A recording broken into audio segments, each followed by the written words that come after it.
Arrancamos nuestro programa de Magasa, la llave de tu ahorro e inversión. ¿Listos? Ya.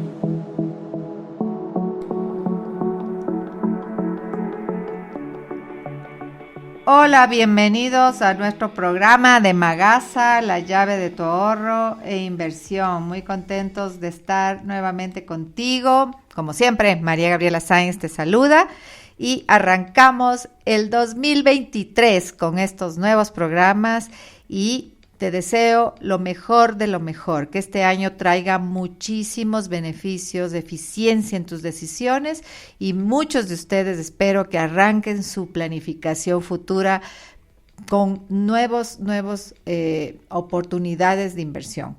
Definitivamente los mercados causan muchísimos efectos en los resultados que podemos tener a final de cada año, pero recuerden que es definitivamente importante pensar en el largo plazo, porque así no tenemos tanta especulación y no tenemos que sufrir tanto. Definitivamente todo se va acomodando y todo lo que logremos hacer en el futuro siempre van a basarse en la distribución y en la diversificación que vamos haciendo en nuestras planificaciones. Así que definitivamente un gran año para ustedes, para el mercado, para el mundo. Esperemos que todos los pronósticos se cumplan en parte y otros se mejoren y que las buenas noticias también vayan llegando para todos. Así que bueno, estoy lista para arrancar este programa con un tema súper interesante que es necesario hacer, un pronóstico de lo que podría pasar en los mercados en el 2023. Así que síguenos, por favor, y continúa siguiéndonos en nuestras redes sociales de Facebook, Instagram y LinkedIn como magasa.es. Escríbenos a magasa@magasa.es con todas tus consultas respecto a tus decisiones, si quieres hacer tu presupuesto para el año, si quieres hacer una nueva planificación, una redirección de tus portafolios, de tus decisiones. Estamos listos para apoyar eso. Así que bueno, aquí tengo una información súper interesante que le he preparado para hacer una idea de qué viene, qué va a pasar, qué piensan los expertos de lo que va a pasar, qué le depara a la economía mundial en el 2023. Así que, ¿qué expectativas tenemos? Entonces, vamos a hablar de pronósticos, vamos a hablar de escenarios y probabilidades. Esta es una opinión y vamos a ver qué es lo que está pasando. En el futuro, y este futuro no es fácil de predecir. Claro que es factible hacer algunos pronósticos generales para tomar decisiones hoy. Sin embargo, no es muy sensato hablar del futuro con demasiada seguridad. Cuando hablamos del futuro en el contexto económico y financiero, hay que tener en cuenta que se trata de un ejercicio de expectativas y probabilidades. No hay que leer en mala fe, porque quien se predispone con mala fe encuentra defectos hasta en el paraíso. La gran pregunta: ¿los bancos centrales en su lucha contra la inflación causarán una recesión? Aquí debemos recordar la situación de elevada inflación, desaceleración económica y tensiones geopolíticas. Muchas cosas pueden salir mal. Y cuando muchas cosas pueden salir mal, por lo general, algo sale mal. La complejidad de nuestra situación ha creado un ambiente de volatilidad e incertidumbre para los mercados, lo que obliga a los inversores a actuar con mucha cautela. El 2022 nos sorprendió definitivamente. Se esperaba un año de recuperación, pero llegó la guerra y con la guerra también llegó una mayor inestabilidad en los precios de los alimentos y materias primas, lo que añadió mayor complejidad a una situación macroeconómica ya bastante complicada. Hoy pensamos en el 2023, o empezamos ya pensando con información que tenemos que nuestras suposiciones no incluyen eventos inesperados, pero no sería muy racional asumir que no habrán eventos inesperados. Así que las expectativas en torno al 2022 estaban relativamente claras. Sin embargo, fue un año de reverses y sorpresas, definitivamente. Ahora nos toca pensar en el 2023. Lo que vemos en volatilidad e incertidumbre puede ser importante, nos guste o no. Los mercados esperan una recesión para el segundo semestre del año. Entonces, la gran incertidumbre es el comportamiento de la inflación. Definitivamente, la política monetaria que está asumiendo la Reserva Federal de los Estados Unidos y los demás bancos centrales reaccionan a los datos de la inflación.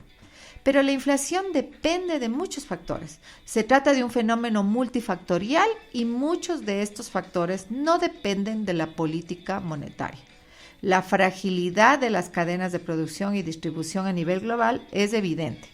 Hay una crisis logística y eso es cierto, ¿no? Ya eso no podemos dejar de lado. Pero también tenemos al factor geopolítico. Por ejemplo, la OPEP, puede recortar la producción de petróleo en cualquier momento. Y otro conflicto bélico también podría agravar la situación. Pero, ¿qué pasaría en China? ¿Cuáles serán las próximas empresas en bancarrota? ¿Cómo responderá el aparato global? Bueno, ante esto, los bancos centrales no pueden hacer nada en estos casos. Debido también a una combinación de factores, la inflación podría o puede seguir aumentando. Y esto obligará a las autoridades monetarias a seguir incrementando los costos de créditos para contrarrestar las presiones inflacionarias causadas por las fallas de suministro, con una reducción de la demanda vía política monetaria.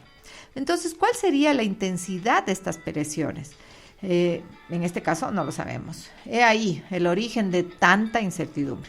Se espera entonces que las tasas se ubiquen cerca del 5% durante los próximos meses. Y luego, ¿qué? ¿Una pausa? Pero, ahí viene el pero de pensar que de nuevo va a depender todo de los datos de inflación. Si la inflación no cae de manera significativa, por ejemplo, durante este lapso, la Reserva se verá en la obligación de proceder con mayor agresividad y, en consecuencia, el riesgo de recesión aumentaría drásticamente. Así que durante todo el 2023 podríamos sentir con mayor fuerza el impacto de las restricciones monetarias. Se espera que esto implique la moderación de la inflación, pero también debemos recordar que una disminución del crecimiento económico es inevitable. Y eso significa menos ingresos, más desempleo y mayores valorizaciones. Los aumentos de los salarios en los Estados Unidos, que es otro punto álgido, está en un contexto de menor producción y esto genera presiones inflacionarias. Un mercado laboral sobrecalentado en este momento es más un dolor de cabeza que un triunfo. En este caso, buenas noticias son malas noticias, porque la economía no tiene la capacidad de soportar esa demanda adicional. Esta situación lamentablemente podría complicar el trabajo que está haciendo la Reserva Federal. Antes de seguir con este tema súper interesante, tengo un dato que quiero contarles que entra dentro de nuestro programa que va a venir y vamos a tener esto en consecuencia a todo lo que hemos venido haciendo en el 2021 y 2022.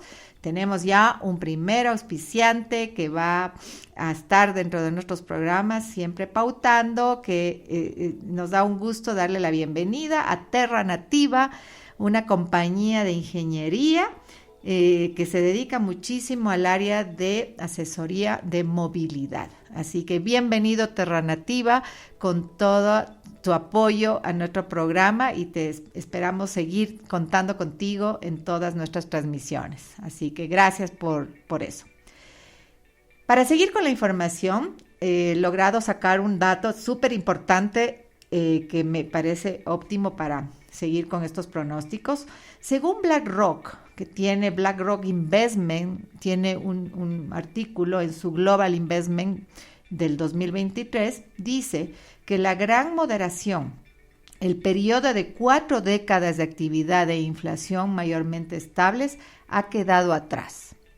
El nuevo régimen de mayor volatilidad macro y de mercado se está gestando. Se pronostica una recesión. Los bancos centrales están en camino de endurecer demasiado las políticas en su intento de controlar la inflación. Entonces ellos piensan o se preguntan, ¿será posible reducir la inflación al 2% sin causar una recesión? La historia nos ha demostrado que ese no es el escenario más probable. Y según un dato del Instituto de Finanzas Internacionales, dicen que el PIB mundial crecerá solo en un 1.2% el próximo año, o sea, este año, y que que serán niveles no vistos desde la Gran Recesión. Y los inversores están, obviamente, sopesando esas expectativas en sus valorizaciones de hoy. O dicho de otro modo, hay bastante pesimismo en el ambiente. Ahora, con Europa en recesión, China en desaceleración y los principales bancos centrales poniéndole un fin al dinero barato, el panorama no es muy alcista. Muchos contrarios en esta situación interpretan este pesimismo como una señal de compra, pero aquí hay que tener mucho cuidado. El contrario ingenuo asume automáticamente que todo pesimismo es señal de compra. Eso es, obviamente, una exageración y un abuso de filosofía. El pesimismo irracional sí es una señal de compra. Parece un trabalenguas, pero un pesimismo liberalizado por los minoristas que contradicen los fundamentales ciertamente se pueden convertir en una gran oportunidad. No podemos decir lo mismo por un pesimismo racional causado por un cambio radical de condiciones macroeconómicas. Ante un cambio de paradigma, todas las valorizaciones deben ajustarse. Así que ojo con esto. ¿Cuál será entonces el nivel del Standard & Poor's en los próximos 12 meses, por ejemplo? ¿O cuál será la valorización de las tecnologías? ¿Cómo estarán los bienes raíces? ¿Cuál será el precio del petróleo? ¿Cuál será el precio del Bitcoin? Bueno, en fin, tanta incertidumbre que tenemos sobre las valorizaciones de todos este tipo de sectores. No, en este caso, lo sensato sería hablar de lo que pasará, pero si podemos hablar de lo que los demás piensan en este momento, podría ser pensar en lo que podría pasar de acuerdo a la mayoría, pero definitivamente hay muchísima incertidumbre a la hora de tomar decisiones, sobre todo a corto plazo. Como dijimos al principio, lo ideal es enfocarnos en el largo plazo y dejar ese pesimismo y esa incertidumbre para el cortoplacista, y eso nos va a evitar tanta sensación e intranquilidad. Para nadie es un secreto que en este momento entre los banqueros y las grandes instituciones el sentimiento es bajista. En relación al precio del petróleo, el sentimiento sí es alcista. Pero en lo que se refiere a los activos de riesgo, por ejemplo, como el Bitcoin, el consenso, de acuerdo a Wall Street, se inclina a pensar que el fondo aún no ha llegado para este tipo de activos. Así que todo pronóstico se basa en la teoría de la probabilidad. En otras palabras, un pronóstico no es una certeza.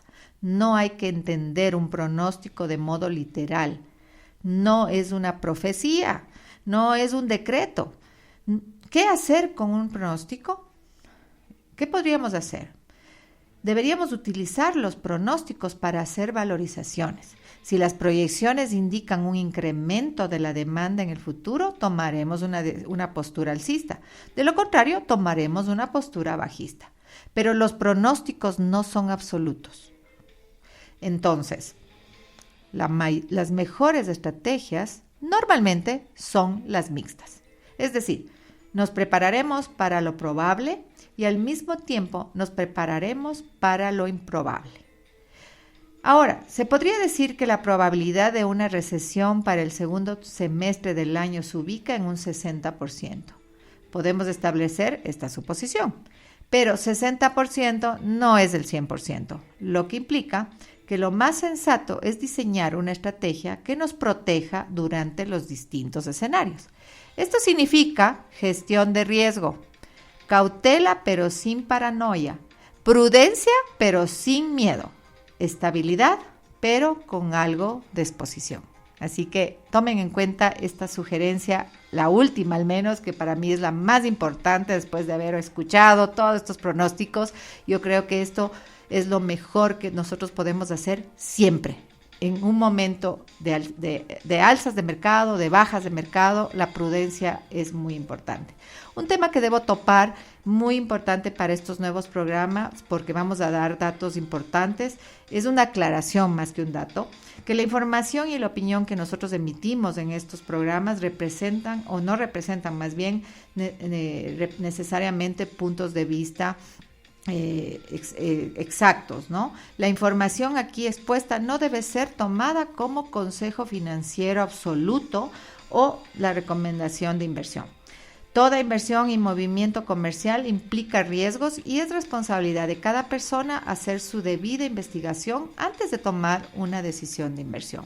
Pero revisen información, así que queríamos hacer esta aclaratoria y lo vamos a poner en todos nuestros programas para su información. Y bueno, con esto terminamos este primer programa del 2023, sin antes siempre recordarles que nos sigan y que nos den sus likes, que pongan sus vistitos y sus sugerencias, porque siempre nos ayudan a continuar con estos programas. Así que siempre estaremos aquí cada semana con un nuevo programa y nos vemos en el siguiente o nos escuchamos en el siguiente. Un gusto y bye bye.